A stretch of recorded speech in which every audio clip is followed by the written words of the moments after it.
नमस्कार, आप देख रहे हैं क्राइम तक। मैं हूं अश्विनी सिंह। 24 फरवरी साल 2023 को खुलेआम उमेश पाल हत्याकांड को अंजाम दिया गया था। दरअसल मामला यूपी के प्रयागराज का था, जहां पर अतीक अहमद के बेटे यानी असद अहमद का नाम आया। इसके साथ ही उस एफआईआर में शाइस्ता परवीन और जो अतीक अहमद के छोटे भाई हैं अशरफ अहमद की पत्नी जैनब फातिमा पर भी मुकदमा दर्ज किया गया। इन दोनों को पुलिस तलाश रही थी, लेकिन दोनों ही लगातार फरार चल रही हैं। आपको याद होगा कि अतीक अहमद और अशरफ अहमद को गोलियों से भूनकर मौत के घाट उतार दिया था। इसके बाद अंदेशा लगाया जा रहा था कि दोनों को लास्ट रिचुअल्स जो होते हैं, इनके लास्ट राइट्स परफॉर्मेंस, उसमें ये दोनों शामिल होंगी, लेकिन नहीं आती। जिसके बाद से ही लगातार पुलिस इन दोनों को तलाश रही है। इसी बीच हाल ही में खबर आई कि यूपी के प्रयागराज के पूरा मुफ्ती थाने इलाके में शाइस्ता परवीन की जो देवरानी है यानी जैनब, उनका घर है। वहां पर 2 मंजिला इमारत है, वो शानदार मकान है। इसके साथ ही आप विजुअल्स देख सकते हैं जो स्क्रीन पर दिखाई दे रहा होगा। पुलिस वहां एंट्री करती है, सारी तलाशी करती है उस घर की, और बताया जा रहा है कि लगभग 2000 बीघा में वो घर बनाया गया था। इसी घर में उमेश पाल हत्याकांड के बाद फरार चल रही जैनब फातिमा रह रही थी। पुलिस को सूचना मिलती है, जिसके बाद पुलिस फौरन वहां पहुंचती है। पूरा मुफ्ती थाने इलाके का मामला बताया जा रहा है, जहां पर जैनब का ये घर है। पुलिस पहुंचती है और बकायदा ढोल और मुनादी करवाती है, जिसके बाद उस घर को, उस मकान को कुर्की कर दिया जाता है। पुलिस ढोल मुनादी के साथ लाउड स्पीकर पर कहती है कि ये घर को कुर्की कर दिया जा रहा है। इसके साथ ही उसमें जितने भी सामान थे उसको घर के बाहर रखा जाता है और बकायदा लाउड स्पीकर पर बताया जाता है कि कुर्की कर रहे हैं और कुर्की कर दिया जाता है।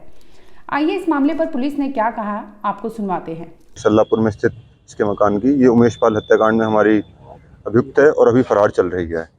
तो हमने माननीय न्यायालय से इसकी तलाशी का आदेश प्राप्त किया था। उसी के क्रम में आज ये कार्रवाई करी गई है। ये वक्त की जमीन है क्या? हाँ, ये भी एक प्रकाश में आया है, जिसकी अभी पुष्टि हम कर देंगे।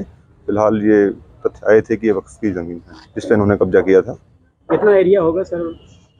ये एरिया आप देख रहे हैं सारा का सारा वक्फ का ही है और करीब बड़े स्तर पर इन्होंने ये कब्जा कर रखा था। उस पर भी एक अलग से मुकदमा दर्ज हुआ है पूरा मुफ्ती थाने में। जैनब पर सर कितने मुकदमे दर्ज हैं? जैनब पर करीब 3 से 4 मुकदमे अभी दर्ज हैं फिलहाल। ये इनका मायका है या इनका अपना निवास स्थान था जैनब पर? निवास स्थान उनका मायका तो हटवा है, यहाँ पे इन्होंने अपनी प्रॉपर्टी बनवाई थी, इसी में रह रहे थे फिलहाल। उमेश पाल हत्याकांड में ये अभियुक्त थी जैनब फातिमा और रूबी। ये अशरफ की बीवी है। ये हमारी फरार वांछित चल रही थी। इसमें हमने तलाशी का आदेश सीआरपीसी का माननीय न्यायालय से प्राप्त किया है और उसी के तहत ये कार्रवाई करी गई है कुर्की की। ये कौन है जैनब, और ये इनका मकान यहीं पर है? उन्हीं का मकान है, खुद का मकान है? जैनब फातिमा और रूबी असलम की, वो अशरफ की बीवी है, अतीक के भाई की, और ये यहीं पे रहते थे। इस हत्याकांड से पहले वो उसके परिवार के साथ यहीं पे रहती थी, इसी मकान पे। उमेश पाल हत्याकांड में कुछ नाम ऐसे, कुछ लोगों का तो एनकाउंटर हो गया, लेकिन कुछ नाम ऐसे हैं जो अभी भी पुलिस के गिरफ्त से दूर है।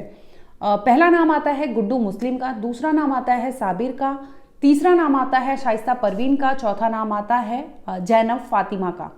आपको याद होगा कि जैनब लगातार उमेश पाल हत्याकांड के बाद सामने आई थी। उन्होंने कहा था कि अशरफ और अतीक अहमद की हत्या हो सकती है, जिसे लेकर वो कोर्ट में मुकदमा भी दर्ज की थी कि उनकी सुनवाई ऑनलाइन हो, लेकिन ये कुछ होता है इसके पहले ही उन दोनों को मौत के घाट उतार दिया जाता है।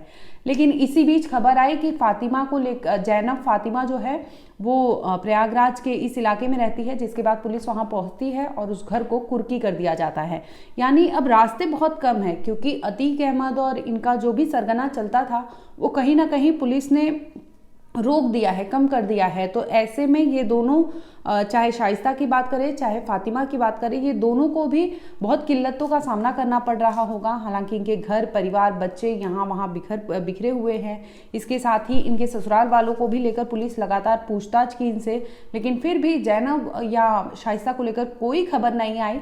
जिसके बाद पुलिस ने पूरा मुफ्ती के इस मकान को कुर्की कर दिया है। अब जैनब के पास कोई रास्ता नहीं है। देखिए आगे आने वाले समय में हो सकता है कि जैनब पुलिस के पास आकर सरेंडर भी करे, क्योंकि उमेश पाल हत्याकांड में वो फरार चल रही है और पुलिस ने बाकायदा उस पर भी मुकदमा दर्ज किया है। ऐसा बताया जा रहा है कि जितने लोग उसमें शामिल थे ये मददगार थे, चाहे शाइस्ता की बात करें चाहे वो फातिमा की बात करें।